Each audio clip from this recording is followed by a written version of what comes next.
Toughest exam है India का, UPSC. उसकी 2.5 लाख की फीस को हम 7,500 में कर दिए। और सेम बहुत बढ़िया, वेरी गुड।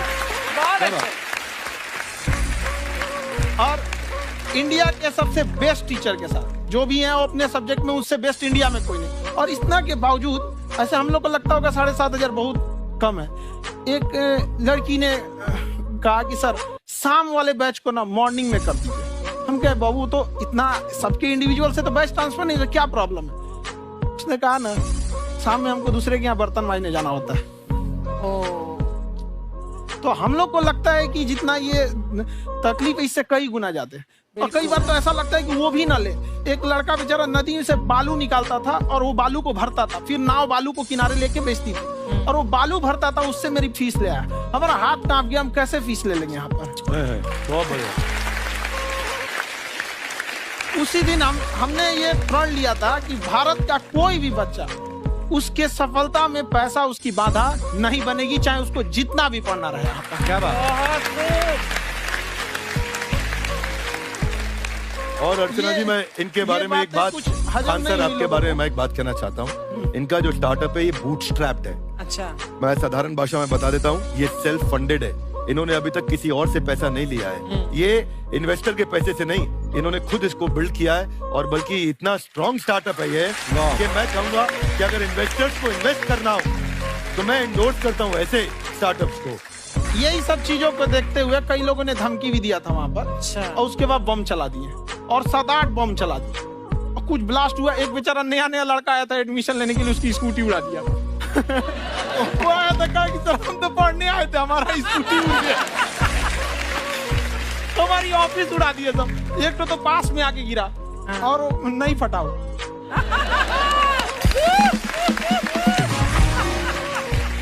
बाद में बहुत सारे लोग धमकियां दिए, लेकिन कहते हैं ना सूरज कितना भी तेज चमक ले समंदर नहीं सुखा सकता है। वाह वाह वाह, क्या बात है।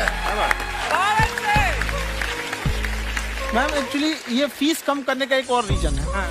2.5 लाख 3 लाख की जो फीस में सब लोग पढ़ाई अफोर्ड नहीं कर पाते। इसलिए वो कुछ ही लोग अफोर्ड कर पाते हैं। तो उनका मेंटल लेवल तो बहुत ऊपर चला जाता है, लेकिन एक पूरे देश का मेंटल लेवल थोड़ा सा स्टेबल नहीं हो पाता।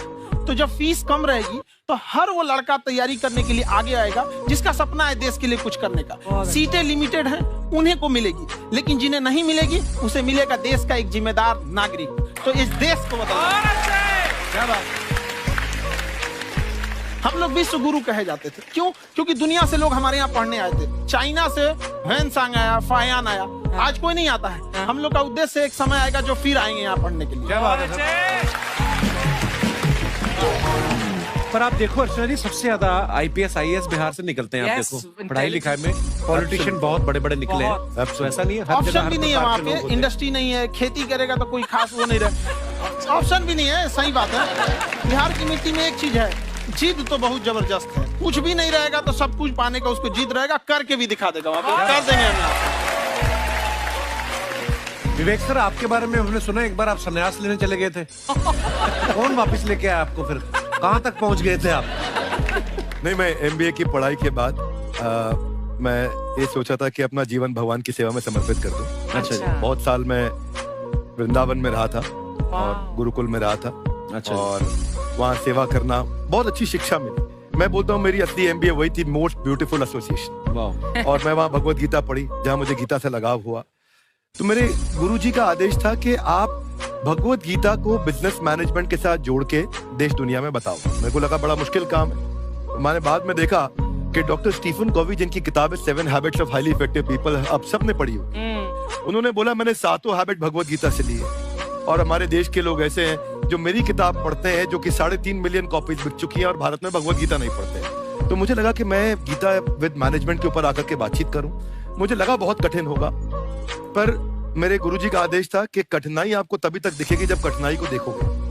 तो एक छोटा उन्होंने मुझे बताया, पूछा कि इस कमरे में लाल रंग कितनी जगह है, देखो आप भी एक बार जरा देख के बताओ। तो 7-8 जगह लाल रंग दिख रहा है यहाँ पे आपको। 1 2, वो लाल रंग टी शर्ट पे 3 4 5, ये लाल हो गया 6, उधर लाल हो गया 7, एप्पल लाल, बिल्कुल ठीक 7। पर जब आप लाल रंग ढूंढ रहे थे तो क्या आपको हरा रंग दिख रहा था? Yes no. जब आप लाल रंग ढूंढ रहे थे तो क्या आपको काला रंग दिख रहा था? Yes no. नो। जिंदगी भी ऐसी है, जो ढूंढोगे वही मिलेगा, बाकी कुछ नहीं मिलेगा। तो उन्होंने कहा कि आप इसी सोल्यूशन पे फोकस करो और गीता के मैसेज को पहुंचाओ।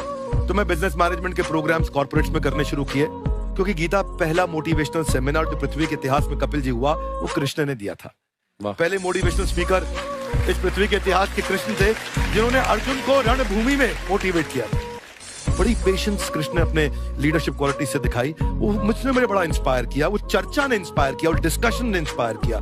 तो उस डिस्कशन को मैं आज भी लेके चलता हूँ अपने साथ। खाकर हमने सुना है आप 5 स्टार में रुके थे कल और नीचे जाके वड़ा पाव खाने गए आप रेडी पे। एक्चुअली क्या है ना कि वहाँ जो चीजें सीखने को मिलती है ना, खाली पेट और खाली जेब इंसान को जो सिखाते हैं वो किसी यूनिवर्सिटी कॉलेज में नहीं सिखाया जाता। और गरीबी बड़ा बेशरम चीज होती है। तो कहते हैं कि मौत भी तू जल्दी आया कर गरीब के घर में। कफन का पैसा भी खर्च होता है दवाइयाँ खरीदते खरीदते। हाय हाय हाय, क्या बात है।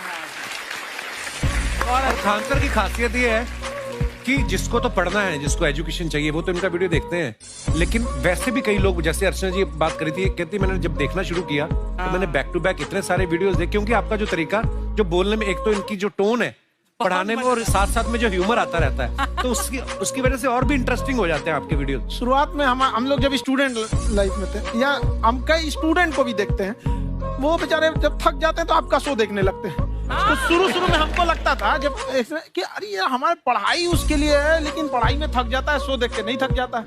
तो हमने सोचा दोनों को मिक्स कर देते हैं। तो हमने उसको, और आज आपको पता नहीं हमने भी यही किया है। मिक्स करने। हमारे एजुकेशन सिस्टम में 2 कमी है, एक एजुकेशन की, दूसरा सिस्टम की।